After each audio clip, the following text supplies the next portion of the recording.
செங்கல்பட்டு மாவட்ட சிறைச்சாலையில் கூடுதல் கட்டிடத்தை காணொலி காட்சிகள் மூலம் முதலமைச்சர் மு.க.ஸ்டாலின் திறந்து வைத்தார். இதுகுறித்தான கூடுதல் விவரங்களோடு இணைக்கிறார் தலைமை செய்தியாளர் சிவா. வணக்கம் சிவா, விவரங்கள் என்ன?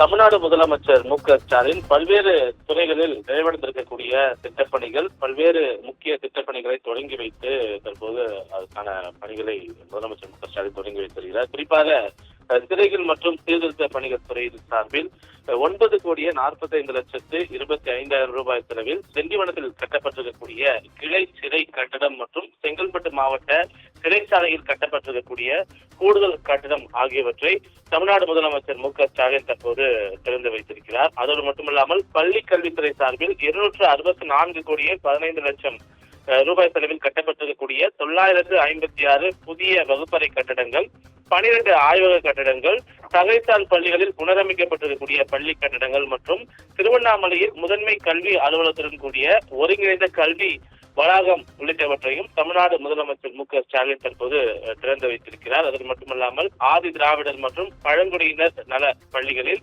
2022-23 கல்வியாண்டில் பயின்று நாட்டின் தலைசிறந்த உயர்கல்வி நிறுவனங்களில் படிக்கக்கூடிய வாய்ப்பினை பெற்றிருக்கக்கூடிய 8 மாணவ மாணவியர்களுக்கு அவர்களை பாராட்டி அவர்களுக்கு மடிக்கணினியையும் தமிழ்நாடு முதலமைச்சர் மு.க.ஸ்டாலின் தற்போது வழங்க இருக்கிறார். எனவே பல்வேறு துறைகளில் நிறைவடைந்திருக்கக்கூடிய திட்டப்பணிகளையும் அதே போல தலைசிறந்த மாணவர்களை பாராட்டக்கூடிய வகையிலும் தமிழ்நாடு முதலமைச்சர் மு.க.ஸ்டாலின் தற்போது தலைமைச் செயலகத்திலிருந்து இந்த பணிகளை எல்லாம் தொடங்கி வைத்து மாணவர்களுக்கு மடிக்கணினியும் வழங்கி வருகிறார்.